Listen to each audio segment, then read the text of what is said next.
తమ్ముడు తనవాడైనా ధర్మం దప్పొద్దని ఎన్కటి కథ. అన్న అన్ననే, హైడ్రా హైడ్రానే. Rule is rule, rule for all అన్నది తూచా తప్పకుండా వాటిస్తుండట మన సీఎం సారు.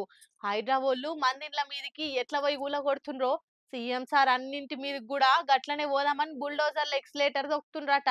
పాపం సీఎం సారోళ్ళన్న గిసొంటిదో రోజు వస్తాను కళ్ళ కూడా ఊహించుండడు. మా తమ్ముడే నా ఇల్లు ఊలగొట్టిస్తారని, పాత సినిమాల హీరో లెక్క గింత స్ట్రిక్ట్ గా పనిచేస్తారని అసలు ఊహించి కూడా ఉండడు. అయితే సీఎం సార్ అన్న తిరుపతి రెడ్డి అన్నకు మాదాపూర్ కోఆపరేటివ్ సొసైటీలో విల్లా ఉన్నది. 2015లో దాన్ని కొన్నాడట.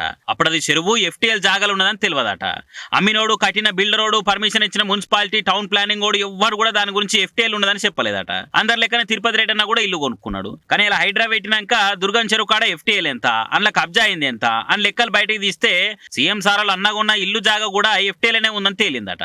ఇకేమున్నది, హైడ్రా వాళ్ళు మీ ఇల్లు ఎందుకు గూలగొట్టరాదో తెలపగలరు అని నోటీసులు ఇచ్చిర్రు. నెల రోజుల మీద మీరు గూలగొట్టుకుంటే హ్యాపీసు, లేదంటే మేమే వచ్చి పోతాం పెడతాము, బిల్లు మాత్రం మీరే కట్టాలి, ఛాయిస్ ఈజ్ యువర్స్ అని అన్నారట. ఈ గిట్ల నోటీసులు ఇచ్చిన ముచ్చట మీద అమెరికాలో ఉంటున్న తిరుపతి రెడ్డి అని స్పందించిండు. అందరితోటే నేను నా ఇల్లు ఎఫ్టీఎల్ ఉంటే అందరి ఇల్లు గూలగొట్టినట్టు నాది గూలగొట్టినా నాకేం బాధలేదు. కాకుంటే కొనేటప్పుడు అది ఎఫ్టీఎల్ ఉన్నదని నాకు ఎవ్వరు కూడా చెప్పకపాయే. అందుకే ఈ తిప్పలొచ్చి పాడైంది అని చెప్పుకొచ్చిండు. నిజానికి అది ఎఫ్టీఎల్ ఉంటే ప్లానింగ్ వాళ్ళు ఎట్లా పర్మిషన్ ఇచ్చిరు? మున్సిపాలిటీ ఇన్నొద్దుల సంది ఎందుకు పన్ను వసూలు చేస్తున్నారు? బిల్డర్లతో కుమ్మక్కైన అప్పటి టౌన్ ప్లానింగ్ వాళ్ళ తాను కూడా ఈ ఖర్చంతో వసూలు చేయాలి. వాళ్ళు చేసిన తప్పుకు సామాన్యులు ఎందుకు బలి కావాలని అంటారు అధికారులు ఇవ్వాలి తెలిసిన వాళ్ళు. అయితే కొంతమంది ఏమో తిరుపతి రెడ్డి అన్నకు నోటీసులు ఇచ్చులేంది, సీదా గూలగొట్టాలి కానీ మందిలో ఏం లేకుండా గూలగొడతారు. సీఎం అన్నకైతే నోటీసులు ఇస్తారా?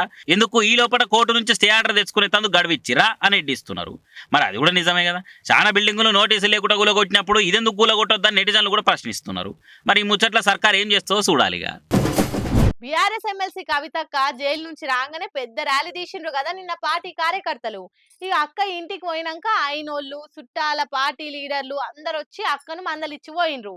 అంతేకాకుండా ఇక అన్ని నేనే చెప్తే ఎట్లా, వరుస పెట్టి మా వాళ్ళు చెప్తారు ఇనుర్రి. కవిత ఎప్పుడెప్పుడు జైలుకెళ్లి బయటికి వస్తుందా అని కార్ పార్టీ లీడర్లు, కార్యకర్తలంతా ఎదురు చూసే వరకల్లా మొత్తానికి బెయిల్ వచ్చి హైదరాబాద్ రాగానే సంబరాలు చేసిర్రు. వచ్చుడే పండుగ రోజు అన్నట్టు మురిసిపోవడే కాదు, కవిత రాఖీ పండుగ కూడా చేసింది. కేటీఆర్ కు రాఖీ కట్టి అలుముకొని ఎమోషనల్ అయింది. ఇక ఇవాళ ఇంటి కాంచెల్లి బయలుదేరి సీదా ఎర్రవెల్లి ఫామ్ హౌస్ లకు పోయింది. రాగానే గుమ్మడికాయతోని దిష్టి తీసినాక పార్టీ లీడర్లు అంతా వాళ్ళకరిచ్చిర్రు. కేసీఆర్ సారు బిడ్డను చూడక 5 నెలలు అవుతుంది కదా, ఎప్పటికప్పుడు వకీళ్లతోటి కేసు కథ ఏడుదాకా వచ్చిందో అరుచుకుండు. కానీ ఢిల్లీకి పోయి మందలిచ్చి రాలేదాయే.